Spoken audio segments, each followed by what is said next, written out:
शरणं गच्छामि।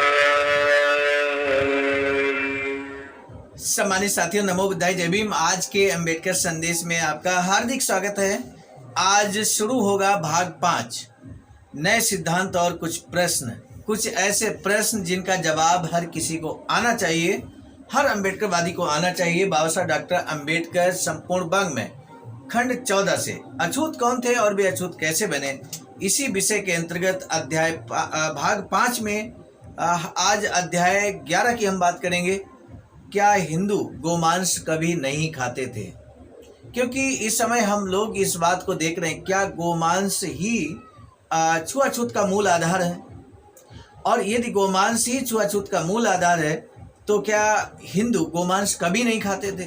तो आज के अंबेडकर संदेश में विशेष जानकारी, खास जानकारी, ऐतिहासिक जानकारी जो बाबा साहब ने स्वयं यहाँ पे साझा की है, तो उसे हम आप तक पहुँचाने की कोशिश कर रहे हैं।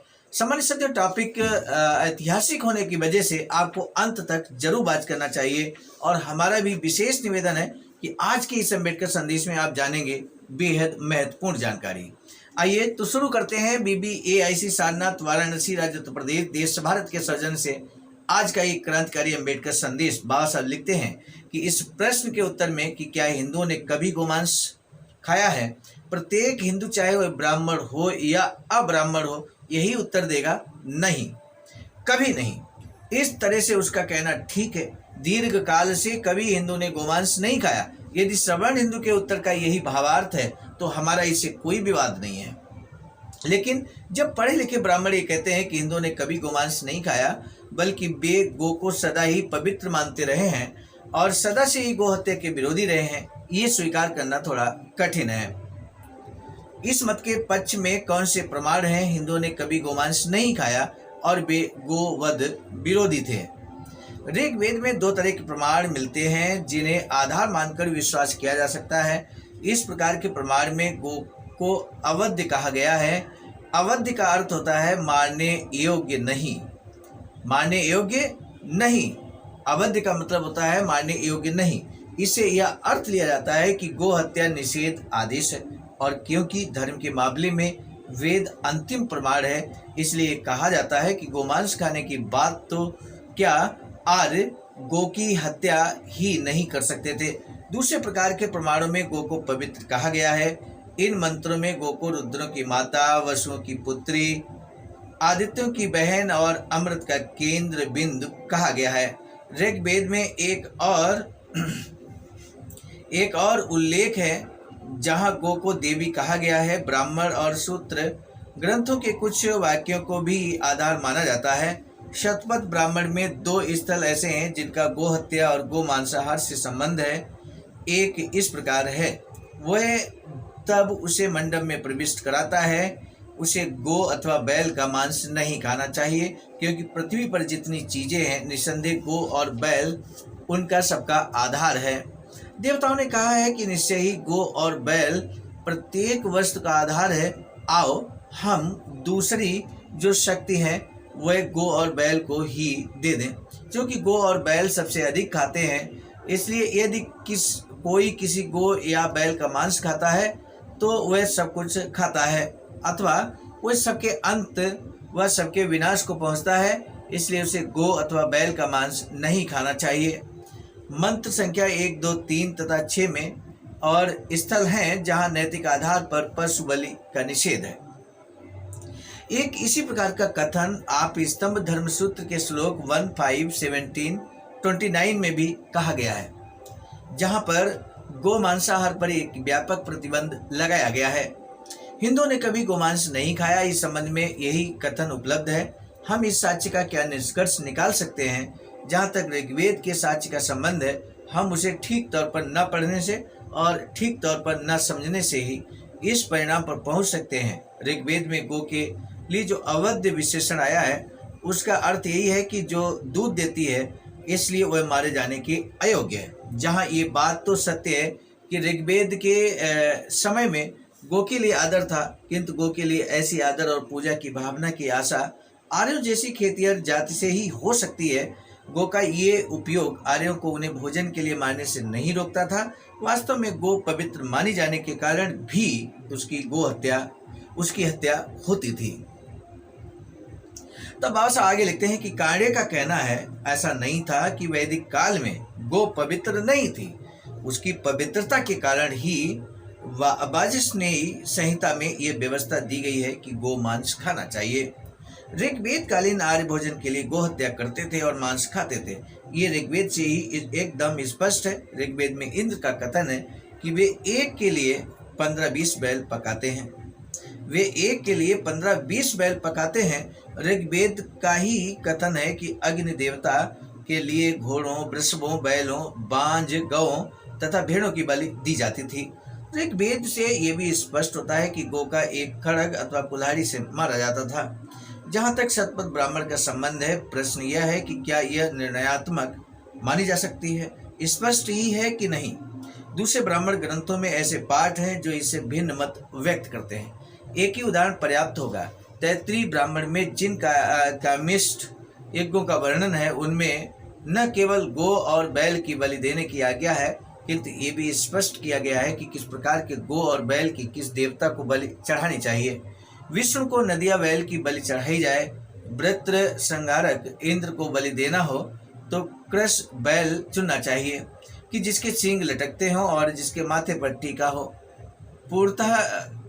पूर्षण के लिए काली गो, रुद्र के लिए लाल गो और इसी प्रकार तैत्तिरीय ब्राह्मण पैंस शारदीय सेवा नामक यज्ञ का वर्णन करता है, जिसकी सबसे अधिक महत्व की बात यह थी कि उसमें 5 वर्ष की आयु के 17 बिना गो के बाल और नदिया बैल और उतने ही 3 वर्ष की आयु के नदिया बछड़े मारे जाते थे।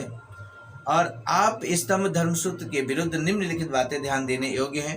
पहले तो उसी सूत्र में 15, 14, 29 श्लोकों में जिसके विरुद्ध कथन मिलता है, लिखा है गाय और बैल पवित्र हैं, इसलिए खाद्य हैं। दूसरी बात, गृह सूत्र में मधुपर्क बनाने की विधि दी गई है। आर्यों में विशेष अतिथियों के स्वागत की एक खास प्रथा थी। जो सर्वश्रेष्ठ चीज परोसी जाती थी उसे मधुपर्क कहते थे। कई गृह सूत्रों में मधुपर्क के बारे में विस्तृत सूचनाएं हैं। गृह सूत्रों के अनुसार 6 जनों को अधिकार है कि उन्हें मधुपर्क दिया जाए। ऋत्विज अर्थात यज्ञ करने वाला ब्राह्मण, आचार्य, वर, राजा, स्नातक अर्थात गुरुकुल की शिक्षा संपन्न विद्यार्थी तथा छठा ऐसा कोई भी व्यक्ति जो आतिथ्य का रूप हो। कोई इस सूची में अतिथि को भी सम्मिलित करते हैं। ऋत्विज राजा और आचार्य का उनके आगमन पर मधुपर्क हर बार देना होता था। यह मधुपर्क किस चीज का बनता था? जिन चीजों से यह मधुपर्क बनता था उनके बारे में मतभेद है। आश्वलायन गृह सूत्र और आप स्तंभ गृह सूत्र शहद और दही खिलाने की बात कहते हैं। पारस गृह सूत्र के समान दूसरे सूत्र ग्रंथों के अनुसार मधुपर्क दही, शहद और मक्खन 3 चीजों के मिश्रण से बनना चाहिए। आप स्तंभ गृह सूत्र ने दूसरों के इस मत का भी उल्लेख किया है कि ये तीनों चीजें मिलाई जा सकती हैं अथवा इन तीनों के साथ भुना हुआ जौ और बाजरा 5 चीजें भी मिलाई जा सकती हैं। हिरण्य गृह सूत्र दही, शहद, घी, पानी और अन्न इन 5 चीजों में से किन्हीं 3 को मिलाने की छूट देता है। कौशिक सूत्र में 9 प्रकार की चीजों को मिलाने का उल्लेख है। ब्रह्मा शहद और दही, इंद्र दूध और खीर, सौम्य दही और घी, पूषान घी तथा मथा हुआ दही, सारस्वत दूध और घी, मौसल सुरा और घी। इसका उपयोग सौत्रामणि और राजस्वी यज्ञ में ही होता था। परिव्राजक सरसों का तेल और उसकी खली। माधव गृह सूत्र का कहना है कि वेद की आज्ञा है कि मधुपर्क बिना मांस के नहीं होना चाहिए, इसलिए यदि गो को छोड़ दिया जाए तो एक बकरी के अथवा एक मेढ़े के मांस की या पायस की बलि देनी चाहिए। इसके अनुसार कोई जंगली मांस हिरन आदि की बलि देनी चाहिए। बौधायन गृह सूत्र के अनुसार बिना मांस के मधुपर्क हो ही नहीं सकता।